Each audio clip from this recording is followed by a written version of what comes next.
today by answering one of Bob's questions before I get started. Um, I'm not for sure what I averaged in middle school in basketball, Bob, but I think our record in sixth grade was 14-3, and my dad coached me in that. Okay, next. Bob, you got a follow up for that? I was going to ask who the losses were too, but I'll just leave I'm glad you're muted, by the way. What position did you play, Sam? Were you power forward or? And you're still muted. Oh, I don't think I am. He's not muted, but Sam isn't getting the audio. Okay, I was going to ask what position you play. If you're a power forward or point guard or a center, you should be a center, right? You're an offensive line guy. Did they hear me? Yeah, I think it's here. Oh, no. Well, I guess seriously, how's the testing gone this week? I know you said last week COVID was good to you. Has it been a good week? And Bob, I don't think he can hear you yet, man. Hang on. okay, sorry. All right. Now I'm ready to start. Be more than happy to answer any questions. Okay, Sam, can you hear me? Yes, sir. Okay. Well, I was going to ask you, kind of follow up on your statement there. What position you played in hoops? Well, you obviously know I was point guard. Okay, that's good.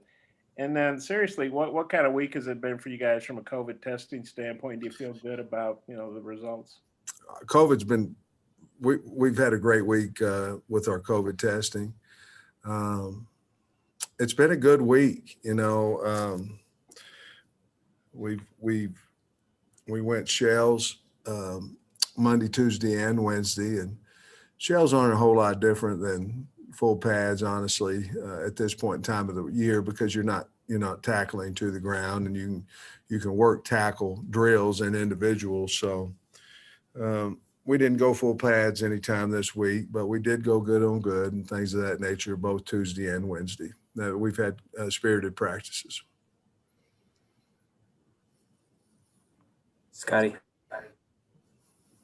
Hey, Coach, do you envision Hudson Henry factoring into the plan this week? And then what have you thought of Blake Kearns here? He's the guy that didn't have a catch to his name before the season. Yeah, hadn't Blake been valuable? I mean, just done a really, really good job. I think he played almost every rep last week against Missouri. Hudson, I don't know. If he plays, it'll be a limited situation as of right now today. Sam, my question is about the kind of effort it takes to beat Alabama. In 2014, you guys got really close. I think you fumbled inside the one and dropped a couple of picks, but it was the kind of effort that you had a chance. What do you have to do right to have a chance against these guys? The only way you can beat Alabama is you think you have a good enough team to beat them. I think I go back to 2013 and we go to Alabama. I'm not for sure, and I don't want to disrespect any of the kids on the team that were on that team, but I don't know. I'm pretty sure there wasn't 100% of the guys felt like we could win. They beat us 50-0, something like that. And then I do know this, the next year we went in there, they came here in 2014. We had a team that believed we could win. And it's like any great high school tradition, any great college tradition, half the teams are beat before they ever walk out on the field. So I think a lot of it is belief.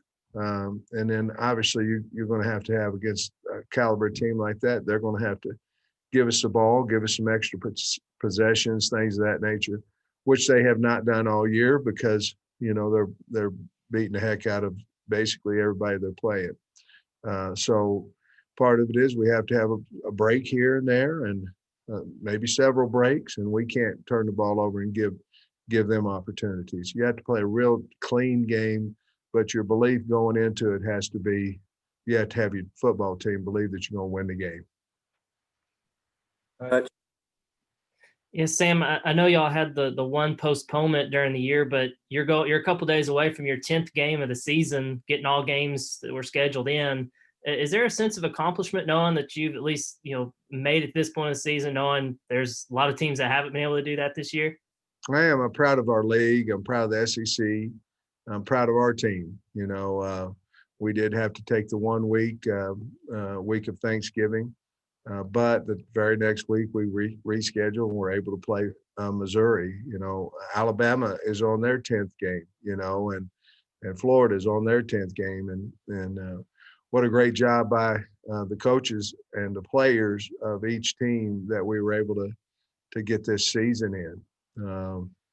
Don't know if I've ever been on a team that was underdogs in every single game they play. But I'm very proud of our football team that they believe that they can win every one of them. And I think they've proven that by the way they played. And I don't think that'll be a problem on Saturday. So I'm really happy with what's going on in our league and really, really proud to be a part of it and happy with the accomplishments that our league has made this year. Jacob. Sam, your first senior day as head coach of this team, what's going to be like for you on Saturday, just to see these guys celebrate that moment? And what are you going to remember about your first group of seniors that you're sending off? Well, I'm a crier, I'm an emotional guy. So normally I'd be really, really worried about this day. But when I look at them this time, I'm gonna be going, okay, you're coming back next year, you're coming back next year, you're coming back next year.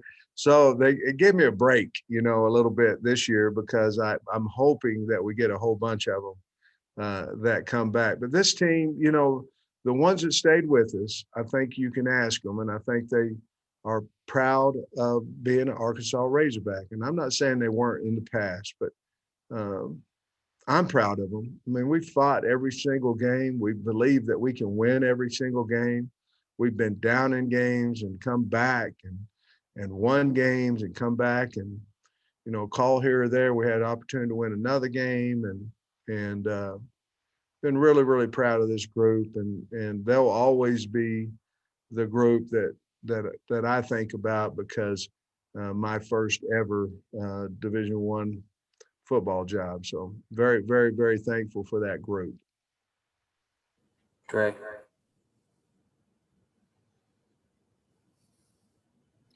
Yeah, Coach, got a kind of a two-parter. Just to follow up on Jacob's question, what's the rule going to be on how many players can come back who are seniors? Are you still going to have to stay under the 85? Is that something that's going to taper year to year? And also with the COVID situation, you may not be able to answer this or may not want to answer it, but I was wondering if you could spitball a percentage maybe of how many players have had on the team have had it. Well, the second part of that, Trey, and that's a fair question. It is. It's a fair question. It's also a question that'll get ridiculed everywhere. You know what I mean? So I really don't want to give that number if that's fine with you. The other part of it is, what were you asking me about at first? Yeah, on welcome and senior, I mean, everybody gets the year back. Are you still going to have to stay under the 85 cap? And is that something that goes year to year, tapers down, or what? I don't know how far this is going to go, to be honest with you. From what I understand, you're going to be at 85, not counting these guys. So you can have 85. This particular set of seniors, you could have 15 come back, and they don't count towards your 85 next year. Now, as it continues to go on, I don't know. We're all having problems, Trey, of keeping 85 on our team. We're all having problems. Different reasons, it's the transfer. I don't know if that's the number one reason, but transfer portal. 3-year, I'm going to the league, just all these things, injuries, medicals, all this stuff. And that's happened forever, but now you have that transfer piece of it.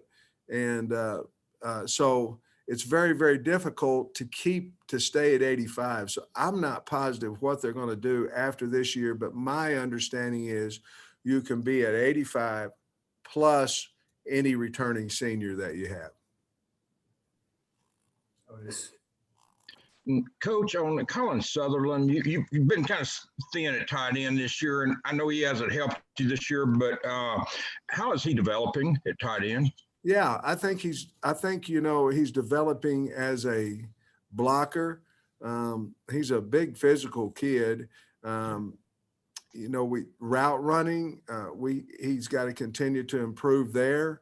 I think we'll see him developing into a 2 or 3 possibly when we come back through spring ball. But I'm pleased with him and his effort and the things he's done. He's a very smart kid. So I think we're going to have value there. Thanks, Coach. Thanks. Bob. Sam, I know you've been really complimentary of Alabama's offensive line. I was wondering, what's the most impressive thing about that line? How hard they play. I mean, that becomes the very first thing you would say when you watch them is how hard they play, how they finish blocks, how they start blocks. The other thing would be how well they play together. They're just really good. And I'm not trying to say how great they are because we're getting ready to play them. Them guys are good now and as impressive. Alabama had another line that reminds me of this line when they won the national championship. I believe they played LSU maybe in the national championship game. I'm not positive which game that was, but that line there that they had, that one was outstanding as well. Scotty. The coach is wondering about possibly Julius Coates' availability this weekend. Was he injured last week or? No, sir. There's just been some rumblings about his availability this week. Yeah, we'll find out whether he can play or not. Tom. I had a couple of things. One, am I missing something on the Joe Fouché unsportsmanlike conduct, or was there more to that? I'm a little confused about what constitutes unsportsmanlike conduct. I'm sorry. What would you like me to say? Had they given the sideline some kind of a warning, like the next guy who does a pose is going to get a flag? I don't know. No. And it was called unsportsmanlike conduct. What do you want me to say? did you agree with it? You said you had a 2-part question. What's the second part? You're not going to like this one either. Felipe, the latest on him, is he still game day and any other roster, Grant Morgan's and Noah Gatlin's situations?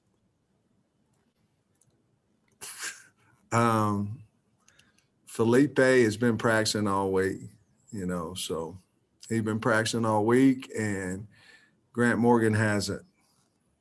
And who else you asked about? Gatlin. I don't think he's going to play. The other 2 I'm not positive about. Sam, I know with Felipe, he's a guy that has, his sights set on the NFL after this season. He's banged up. He could easily mail it in and opt out or whatever. I mean, what's it say about him that he's, at least stuck around and been kind of a leader and helping out KJ with his development and stuff? Yeah, the same thing it says, Andrew, about him all year. He's the guy, everybody's got an opinion about everything. And, so last week the kid was like, well, he's opting out. He's not going to play. He's not this, that. Kid was hurt, this week he's trying to play, and it says a lot about him. And I'm going to tell you something. He wants to play. And I have so much respect for that kid. And obviously KJ went in there and played so well. And it gave us, a look into our future, but he wants to play, and I'm so proud of him. He's trying, to play. He's got to feel well. Would you like to go out there and play hurt at quarterback against Alabama? I wouldn't. So if he's healthy, we're going to put him out there. And if he's not, we're not. Let me know if you've got more questions in the chat, Trey. I don't know if this is our last Thursday game week press conference, but I feel like we saved the best one for last. It's been an entertaining one. Coach, my question is about Malik Javis. He's a good-looking young, big cornerback. We saw him a little bit more last week. What have you seen out of him, and what's his future look like? You're right, Trey. I like him. You know, he's big. He can run. What grade is he in? What year? He's a redshirt freshman. Freshman. And I think he's got a bright future. I really like the kid. Got a beautiful smile about him, great demeanor about him, and he can run. And so the thing I like about him mostly, Trey, is that he can play corner and safety. I mean, he's got the speed to play corner. So he brings a lot of value to the team. And you know, I'm not positive if we wouldn't have had spring ball that he might, you know, really have gotten a lot more reps this year. But we just weren't able to get the spring in. And so, yeah, I'm really excited about him and his future. Otis. Sorry, Sam, I was dealing with the phone. I asked you about Monteric Brown the other day, but and Miles Slusher got injured the other day. I don't know if he came back in. What's those two guys' status this week? If you could Buster's going to be fine. Slush, we're trying to see if he's going to be game day ready or not, but that'll be really a game time decision. He's moving around a little bit, but I don't know if he's going to be able to play or not. I really don't. Tom. Somebody asked Jalen Catalon this on Tuesday, kind of a season in perspective question. I think Nikki asked him. So I thought it would be appropriate to ask you. He said that everyone bought into your message and the coach's message from the beginning, and that the program's in the right direction and everything. Just wish you had a couple more wins. So I'm just wondering your take on 9 games this season, how you felt the team's bought in and the direction you're going. I love the team. There's been some heartbreaking losses, you know, that you wish you had made a play here or there, you know, at Auburn, at Missouri, and obviously LSU. You know, we're right in the game. We're 3-6. They beat us. I mean, that's the bottom line. They beat us. But I wish we could have gave this football team, this state, another couple of wins on the left, you know, another couple of numbers on the left. A&M and Georgia and Florida, they've got a little bit more depth and things of that nature at this point in time than we do. The other teams will match up very well with, and I don't know that we had in the past. So I'm very excited about the future. I love the kids, and I love that they're bought in and how hard they play. I mean, we've been down several different games this year. We were down, you know, everybody remembers that we were up 14. Nobody remembers we were down 10 at Missouri, and the momentum was going the wrong way. This football team will fight you, and they'll play hard. And I'm not saying they wouldn't in the past. I'm not saying that. But you asked me the question, what I'm proud of. I'm proud of how hard our football team is and how much they care about each other and how much they listen, how coachable they are. But I wish we had more wins for them. Last one, Trey. Yeah, Coach, as they say, I guess in recruiting, hay's almost in the barn. You just got a few more days left. Looks like a lot of these guys are going to sign. What else do you have to do? What's left in this 2021 recruiting class?